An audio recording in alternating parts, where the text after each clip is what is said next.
Hi. Okay, I have a really kind of scary paranormal story that I've run across, and apparently it's a true story.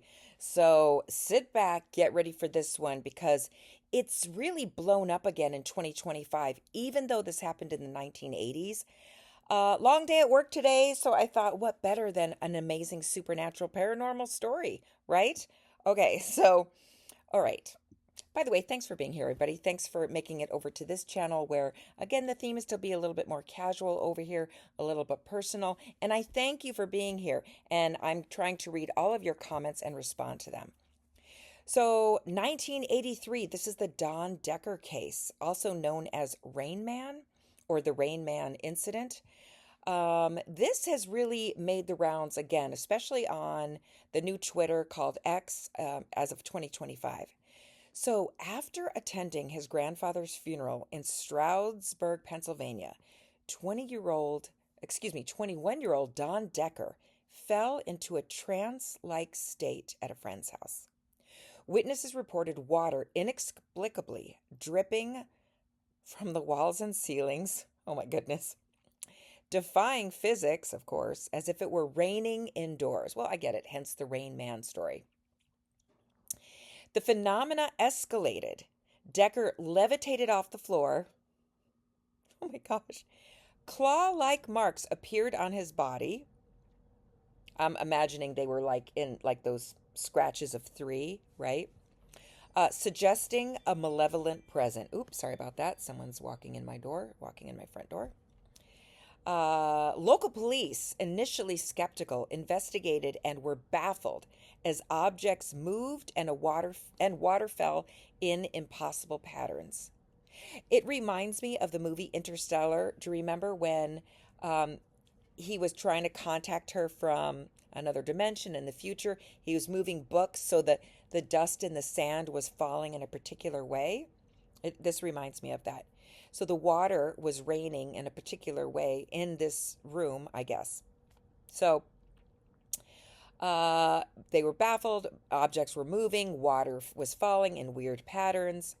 And a pastor actually attempted an exorcism during which Decker's behavior grew violent. And then the rain inside the building intensified. The phenomena followed him even to a local restaurant where staff witnessed similar events. After 3 days, the disturbances ceased, leaving no explanation. And some speculate it was a demonic possession, and others said it was a rare psychokinetic event tied to 21-year-old Decker's emotional state post funeral, the funeral he attended. So, this is well documented. It involves multiple witnesses and law enforcement. I mean, you've got indoor rain, he's levitating, he's possibly possessed because they undergo an exorcism. I mean, wow. Now, apparently, there was an episode on Unsolved Mysteries in 2010 that discussed this case. And there was another segment called Paranormal Borderline where they interviewed Decker himself and he recounts the ordeal. So that makes me believe that he survived this ordeal. So let's go through the facts here. It happened in February of 1983 in Pennsylvania, Stroudsburg, Pennsylvania, and he was at a friend's house on Ann Street and at the and they didn't name the local restaurant. Don Decker was 21 years old at the time, and he had just attended his grandfather's funeral. So he was staying at the home of his friends Bob and Jeannie, and he entered a trance-like state, appearing distant and unresponsive when he was at their home. And the main phenomena was water, raining basically, dripping and streaming from the ceilings, the walls, the floors. It literally looked like indoor rain.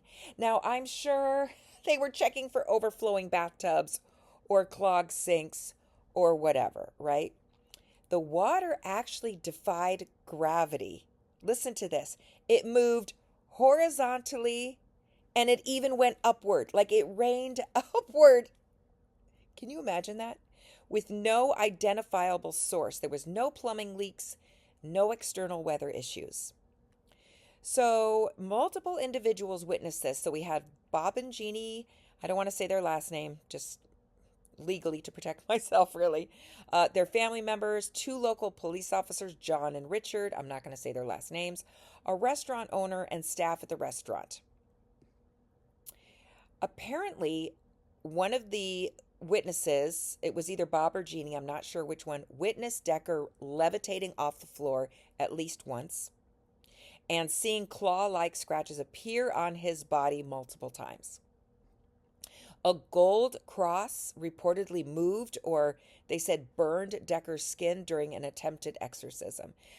I am shocked that they didn't do a movie about this, right? I'm just seeing a movie in my head.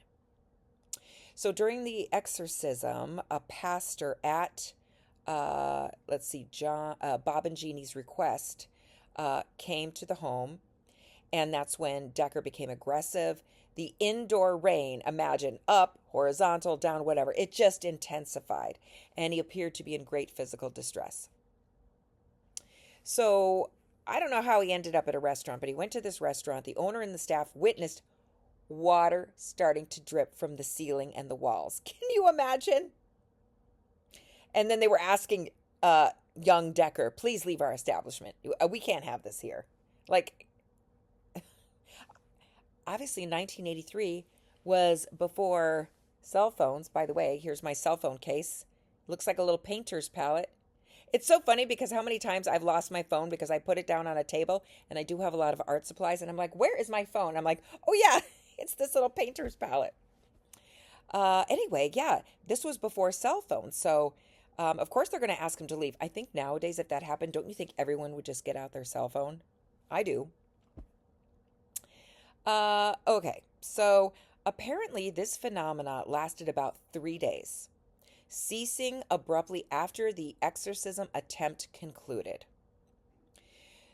So the only thing I could find about the aftermath was Decker did return to normal, led a normal life, and reported no further incidents.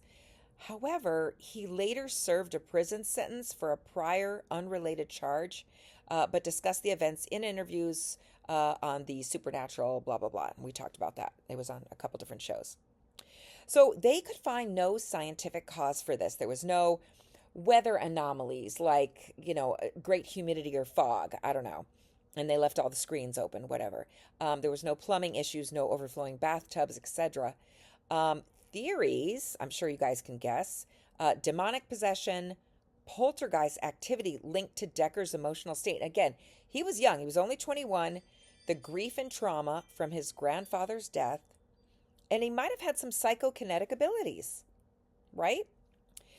Skeptics, of course, say it could have been a mass hysteria moment or an elaborate hoax, though through witness accounts, including police, they say no, because there were so many witnesses, including police. And again, to put a hoax on back then, again, YouTube wasn't around, Instagram, cell phones, movies, television shows, like there was no monetary gain, nothing to gain there.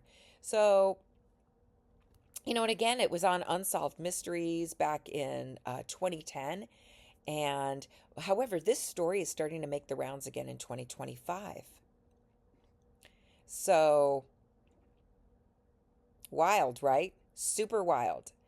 Police corroboration. Okay, so the officers report, we've got the two of them that I mentioned. They investigated the scene and confirmed that the inexplicable water phenomena was apparent. They noted wet surfaces on tables, the ground, the walls. They saw droplets falling, like the residual droplets falling. I wonder, was this plasma, like plasma from another dimension, or was it water?